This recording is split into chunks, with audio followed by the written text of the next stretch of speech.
What if I told you one man didn't just build a billion-dollar company, he bought an entire city back to life? Not a king, not a government, but a businessman. This is the story of Dan Gilbert, the man who turned Detroit's collapse into a comeback. Dan Gilbert wasn't born into wealth. He grew up in Detroit, Michigan, a city once booming with industry, but slowly heading toward decline. As a kid, he didn't dream of billions. He had something simpler, a fascination with numbers and business. He went to Michigan State University and later earned a law degree from Wayne State University. But something didn't feel right. He didn't want to just practice law. He wanted to build something big. In the 1980s, Dan Gilbert took a risk that changed everything. He co-founded a small mortgage company called Rock Finance. At the time, the mortgage industry was slow, paper-heavy, outdated, but Gilbert saw the future. What if loans could be faster? What if technology could simplify everything? People didn't believe it. Banks were powerful, the system was rigid, but Gilbert pushed forward anyway.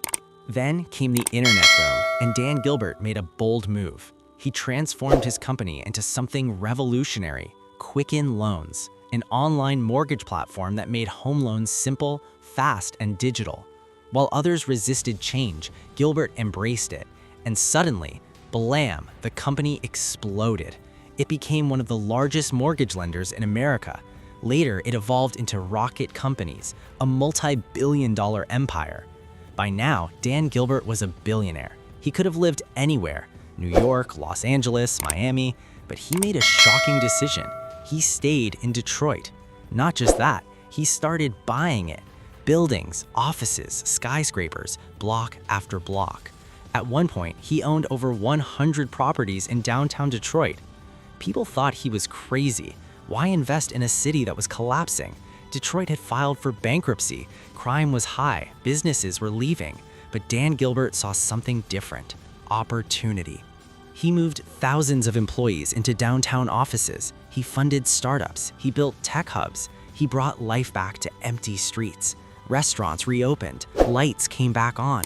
People returned.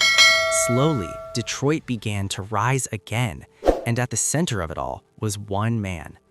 Then, in 2019, Dan Gilbert faced his biggest challenge yet. He suffered a life-threatening stroke.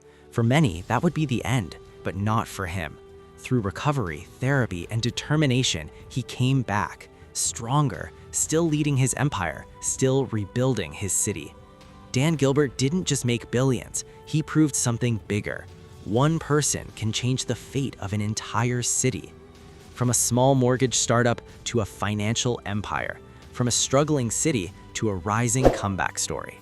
This isn't just business, this is legacy. Some build companies, but legends build cities.